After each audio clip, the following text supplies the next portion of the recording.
here to introduce Maneesha as well, and it started in October last year. I followed a workshop on dying, and from the first moment I thought, I want you guys, I want the people I know also to know a little bit more about the work that Maneesha does, and who can do that better than Maneesha herself.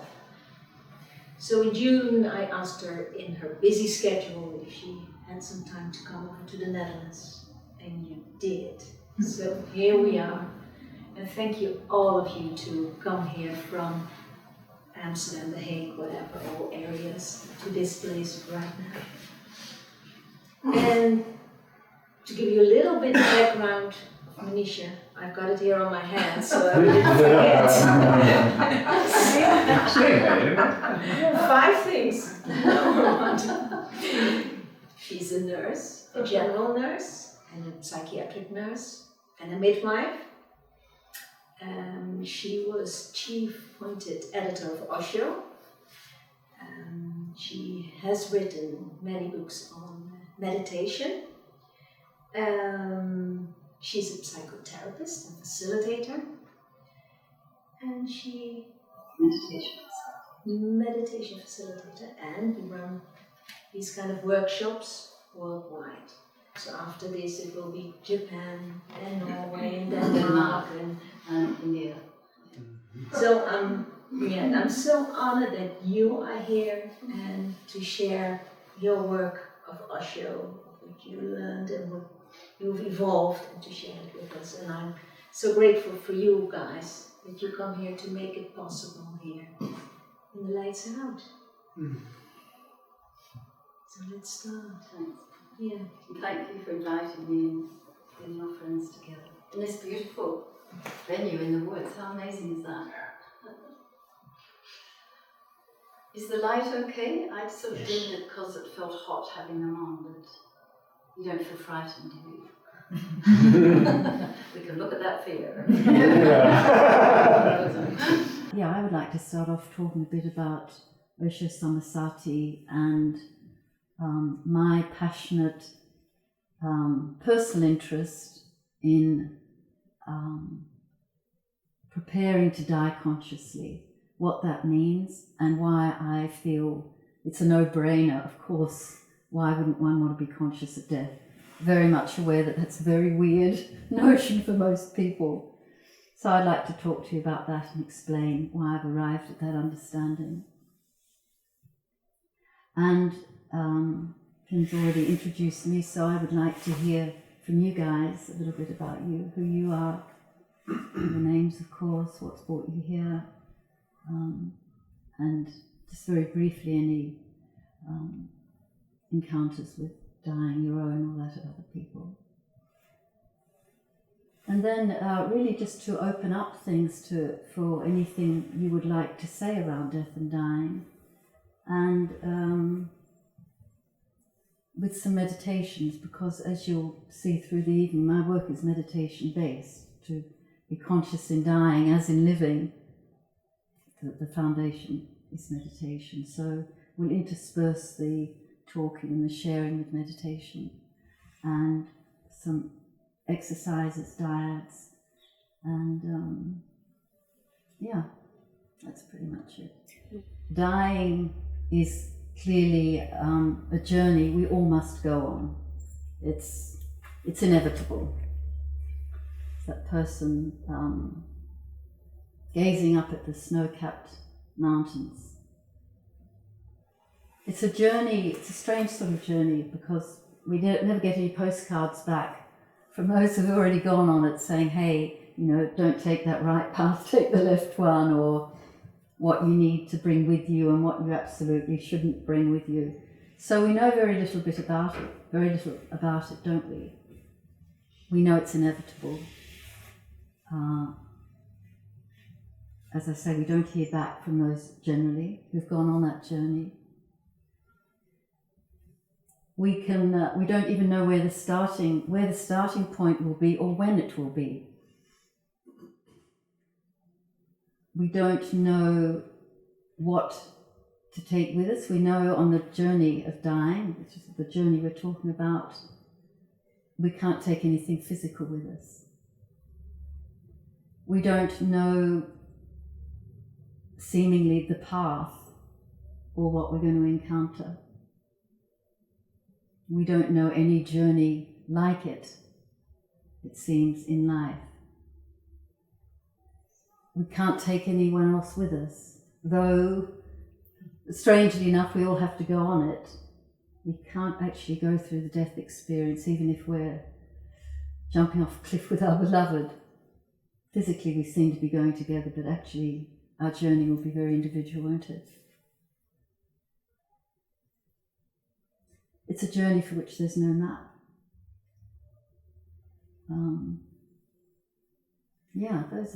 Those are some of the similarities I see between a journey that you might take, like this guy's about to take, and the journey that dying is. So for me, it's absolutely, this is the very time when we need to be conscious, when we're going on a journey that is so full of unknowns. This is even if we've stumbled through life unconsciously, absolutely, at our death, we want to be present to it, alert. And of course, if we understand that, we will understand we need to start preparing in life. Because of the nature of this journey, as I say, that we don't know when it's going to be our time, and just, white-haired people aren't necessarily at the front of the queue. Another analogy I use, which is really, really close to me because I have been a midwife, is, as Osho says, understand that we're all pregnant with death. That when we're born, the moment we're born, in a way, we've already started dying. We have the seed of death in us, and as we go through life, that potential, that which we're carrying in us becomes more and more evident. And if you imagine then, if we accept, yes, we are pregnant with death, it's not that death suddenly descends on us, disconnected from the process we call living. You can think of a young girl, unmarried, let's go back to the less enlightened ages of, say, the 50s and 60s. If someone got pregnant, maybe she's a 15-year-old girl, not even sure who the father is. Maybe her parents, when they find out she's pregnant, tell her she can't come in the home, she's not welcome. So she's ashamed, she's guilty, she's frightened. Maybe she sort of tries to hide the pregnancy. She doesn't know about antenatal care. She doesn't have many resources, so she's not eating particularly healthily for this new life that's coming in. And of course, when her time comes, when she starts going to labour and her body's in pain in the contractions, she's freaked out and fearful. And the pain grows, and as you're probably aware, when we resist pain, it is exacerbated, yes? We tighten against what's happening. How many of you are mums, by the way? How many of you given birth? Okay. None of the guys? So you particularly, those of us who've had kids, know that when you tighten against the contractions and this child descending, it's much worse. So our hypothetical 15-year-old is freaked out, can't cooperate, energy all over the place. Finally, this child that has to be born comes out screaming, the mother's distraught, can't take any part in what could otherwise be an absolutely amazing, sacred event. That's one scenario. Going through this very primal transitional process, unprepared, unconscious, resistant, ignorant.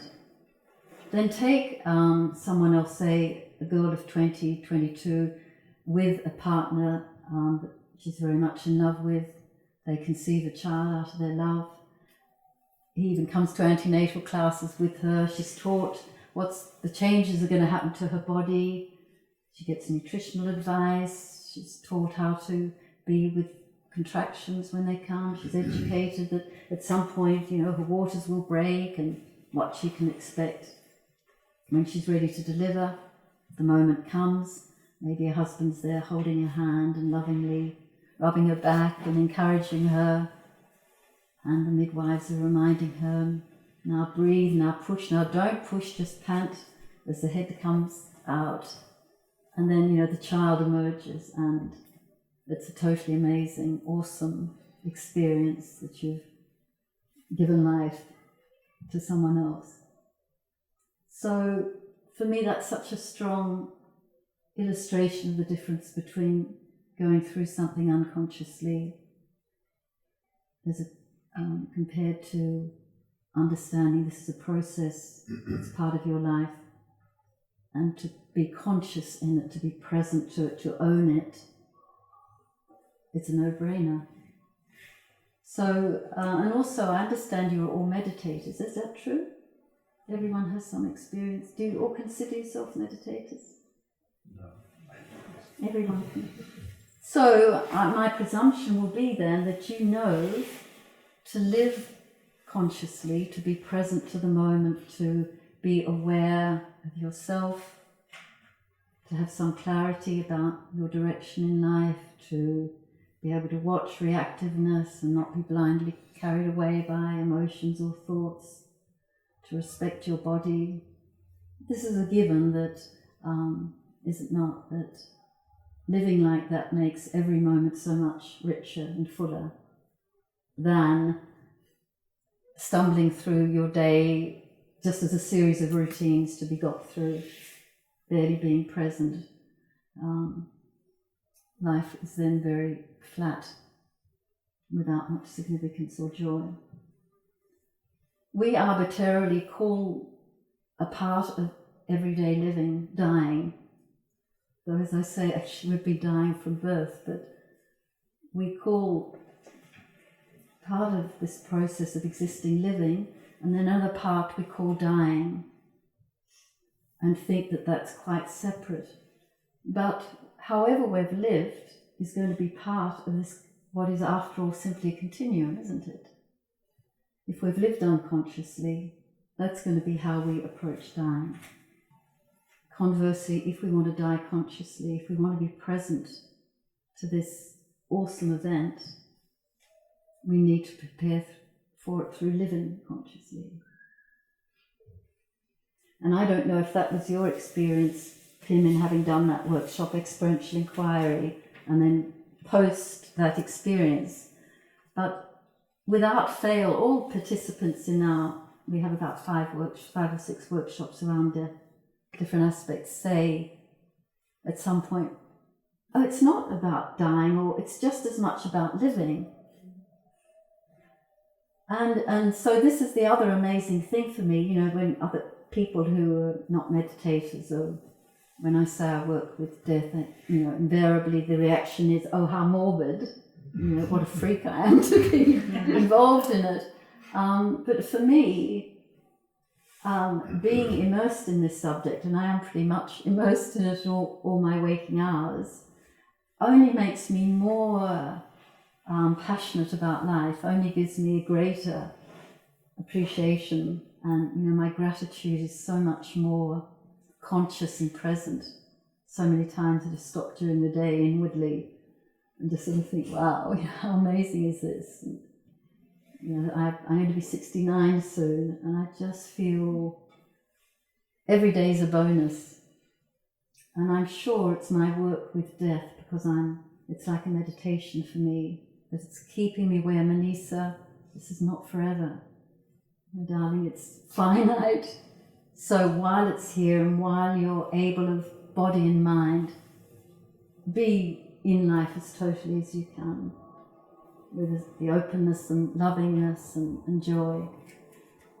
So because of what working with death does for me, I'm just so passionate about working with people who also want to start exploring death.